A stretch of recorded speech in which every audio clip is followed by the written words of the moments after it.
respectfully acknowledge that the land on which we gather today is in traditional territory of the Mohawk tribe of the Iroquois Nation. I acknowledge with respect the diverse histories and cultures of all the Iroquois peoples of this province. I am an actor and a musician from Schenectady, New York. Here, obviously, that's where we are. I went to Schenectady High School, class of 2012. Woo! Yes. Go. Which was supposed, what's up? Which was supposed to be the year that the world was gonna end, right? Although it definitely feels like 2020 is that year. I am also an associate artistic director with the Troy Foundry Theater in Troy, New York, and we have a really beautiful, lovely play opening this week, actually. It's about two displaced kids who live on a stoop. So if you're interested, come find me after. I have little postcards for that. But I'm here today as a member of Socialist Alternative. Schenectady branch is right over there. Londo is a member, so you should definitely go over and talk to them before you guys leave. Socialist Alternative is a national organization that fights against injustices in our campuses, our workplaces, and our communities. In 2013, we spearheaded the campaign to elect Kshama Sawant, the first independent socialist elected to a U.S. position in decades, out in Seattle at the Seattle City Council. And she's been since re-elected twice. And through the organizing of our organization, combined with the power of her seat, we fought for and won a $15 an hour minimum wage. Woo. And I say this point to illustrate how having an independent socialist in power, even if they are 3,000 miles away, impacts workers in our state, which is set to raise its minimum wage to $15 an hour in 2021. Yeah. Yes. And if living in the midst of a pandemic has shown us anything, it's which jobs are essential for our society to run. And these frontline workers, at a bare minimum, deserve a living wage. In fact, they deserve more than that. They deserve a thriving wage.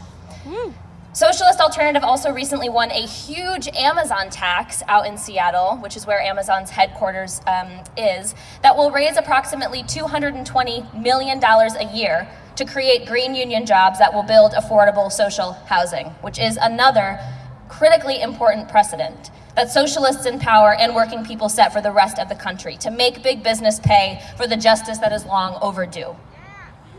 Woo.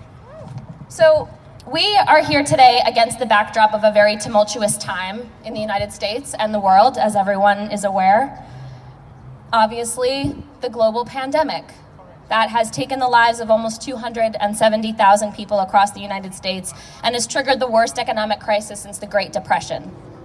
Unemployment and underemployment sit at record highs. Folks are struggling to pay rent, and tens of millions face the threat of eviction as moratoriums come to their end dates.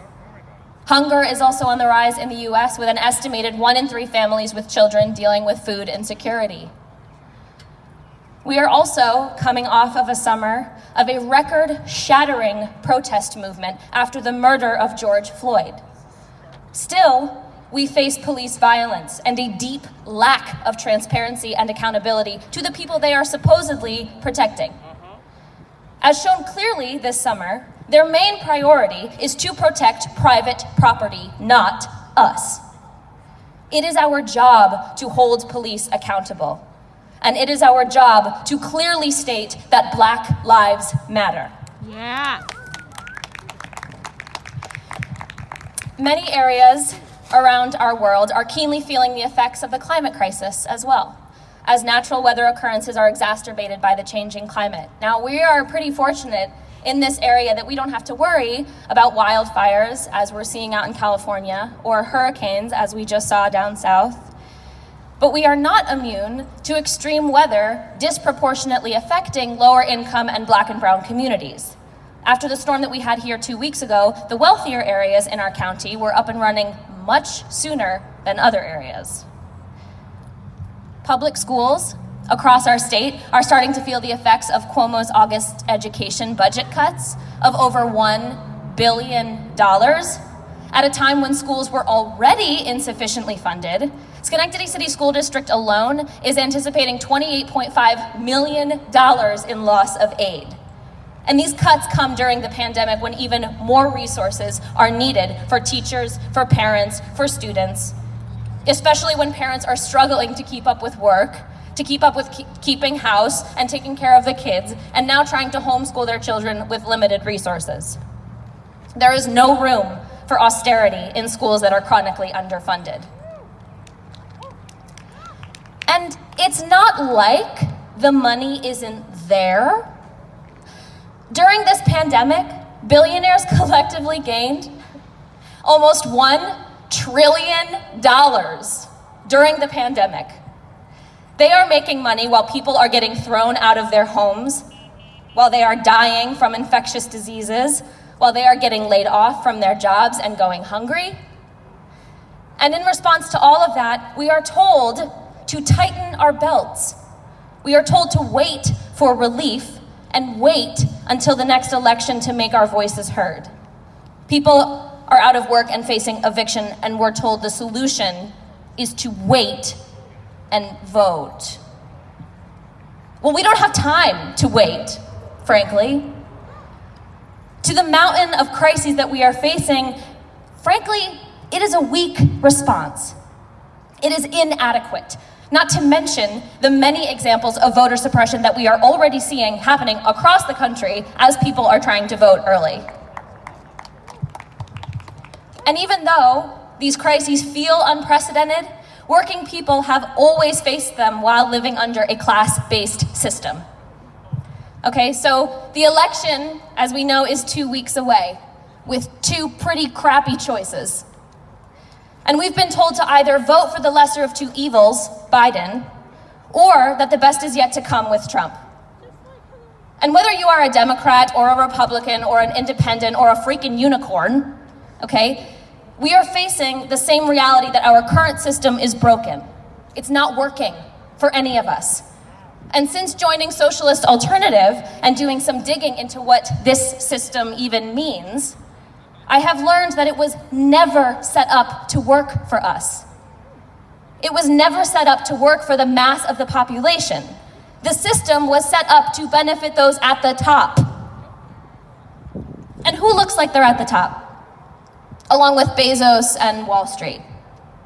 Biden and Trump. How are either of them actually going to address the crises that we face? Biden and Harris have already outright said that they don't support a Green New Deal when we have 10 years to avoid absolute climate catastrophe. They have outright said that they do not support Medicare for all in the middle of a pandemic. And instead of providing leadership, Trump would rather blame China or the Democrats and put off stimulus relief negotiations than actually provide assistance to the American people.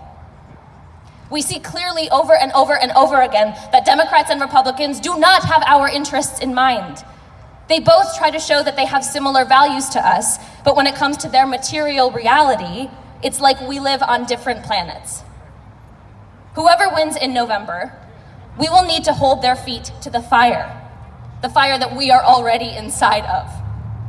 And while we do that, we need to build the power ourselves. Bernie Sanders' campaign helped to reveal that we can build power ourselves.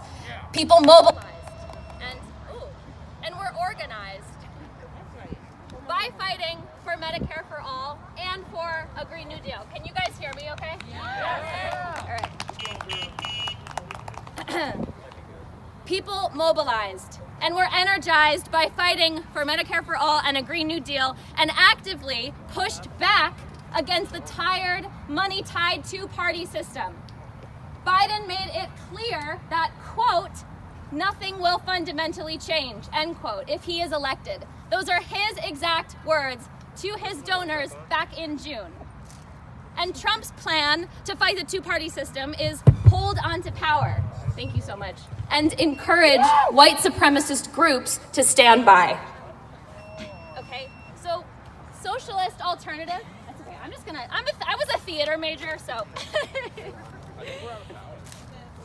Socialist Alternative has chosen to endorse Green Party candidate Howie Hawkins for the 2020 elections. This causes alarm among many people, my family members included. But there is a very good reason why we are doing this, okay? A few, Howie is a socialist and is calling for Medicare for all. He's calling for community control of the police. He's calling for 100% clean energy by 2030, things that we desperately need. Now, we do this not because we think that the Green Party is necessarily the vehicle to building a real fighting left political alternative, but to boldly declare a need for political independence from the broken two-party system. In a recent poll, it was expressed that 60% of Americans, along with many, many people, are craving a third option, independent of the Democratic Party, that has proven it is unable to fight for us. We need a party of, by, and for working people with real democratic structures and a pro-working class platform. Now, people are coming to the conclusion more and more and more that the whole system is failing us. Young people face economic disparity, they face climate change, increasing mental health issues, and still, through all of that, and despite all of that, still express a fighting spirit, exemplified in the past few years through the climate strikes, through actions against gun violence, and just recently in Albany, against the very school cuts that I mentioned earlier. And working people are also rising up. We saw this with the West Virginia teachers' strike in 2018. We saw this with the New England Stop and Shop workers' strikes in 2019, among many others. And a most recent development, Rochester's AFL-CIO 70,000 member strong union has made a call for a general strike if Trump attempts to steal the election. If this happens, it could spread across the entire country to other unions. Very, very significant. We have got to build up the power of the people, of the working people who make this society run, of the majority, because we are the majority, not those at the top, and we've got to build to take our power back. The last few things that I want to say are that I am and have been so heartened and inspired by the organizations that have taken to the streets every single week, demanding justice and refusing to let our communities and suffering be ignored. Building power means getting organized. If we want anything to change, we have to do it ourselves. They will not do it for us. Okay, we think we've got enough problems on this. Okay. We have to do it ourselves, and we cannot lean on the empty words of archaic political figures and institutions. So I encourage everyone here to get involved in some way, okay? Truly, I don't care about your vote. I care if you sign up and show up. And that can be with Socialist Alternative, it can be with all of us, it can be with Vocal NY or another local group. But join the broader movement of people that are working towards a better world.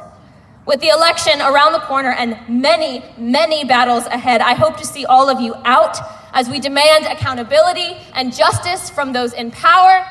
Thank you so much, and solidarity.